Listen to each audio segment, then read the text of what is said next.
Je voudrais d'abord expliquer un petit peu l'approche que le chef de piste doit avoir à l'occasion d'une Coupe des Nations. La philosophie est totalement différente de ce que nous pourrions tracer si c'était le Grand Prix dominical. On a un tracé qui reste assez fluide.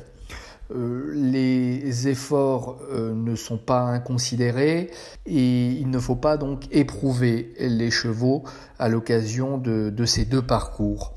Nous allons donc débuter sur le numéro 1 Auxerre qui avec ce soubassement va permettre de mettre les chevaux en route, direction l'entrée de terrain, avec un large virage à main droite pour aborder derrière. Donc vous voyez que les chevaux vont contourner l'obstacle Liverpool, donc ce qu'on appelle un obstacle sur bidet. Pour les chevaux ayant de l'action, puisqu'on est quand même sur un grand terrain, il va falloir un petit peu serrer dès le début de parcours. Numéro 3, vertical, 1,55 m. Ensuite, nous allons aborder à main gauche directement. Première combinaison qui est très proche d'un obstacle naturel qui est le gué, le célèbre gué de la Baule. Donc vous allez sauter ce qu'on appelle les tentes de la Baule, donc rouge et blanche.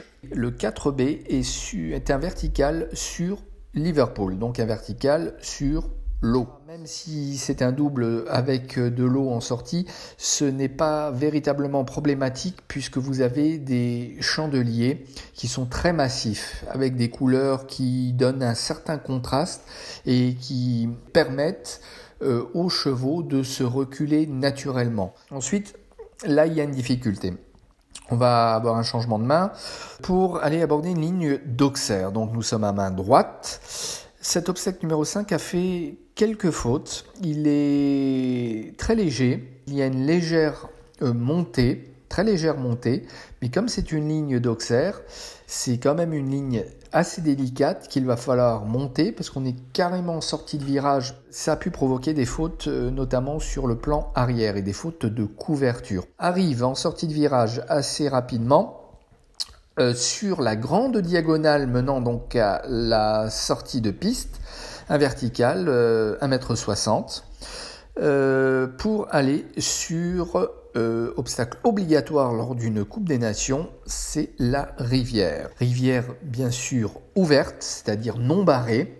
La rivière de la Baule est une rivière qui mesure 4 mètres, mais qui se saute relativement bien. Elle est très large, elle fait plus de 5 mètres de front. Ici, sur ce parcours, elle est proposée en direction du paddock, ce qui donne un peu plus de franchise pour le cheval. Et ensuite, sur un Auxerre, dans une légère courbe, il faut pouvoir protéger cet Auxerre-là. Ensuite, vous avez un grand virage qui est libre et qui va permettre aux chevaux donc de souffler un petit peu après avoir effectué cette diagonale de milieu de terrain.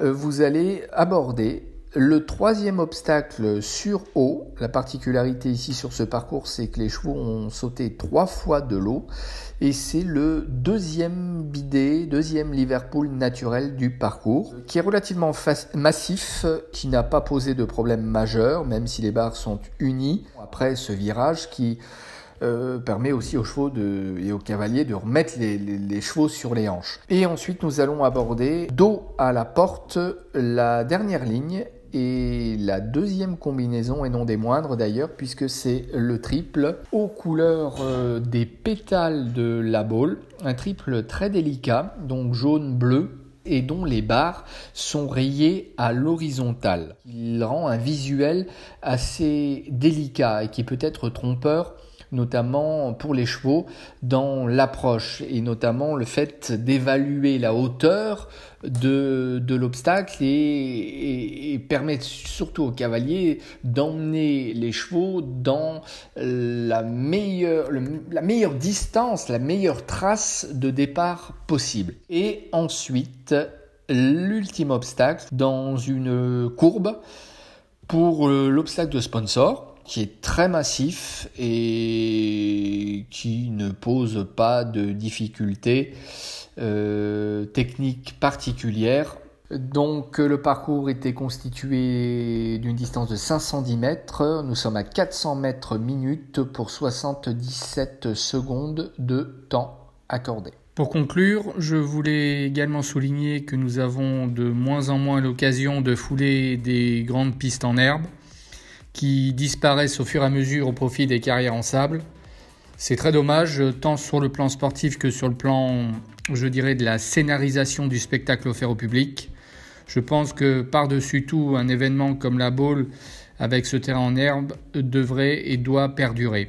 La scène offerte sur un terrain en herbe reste et restera la plus majestueuse des arènes de saut d'obstacle.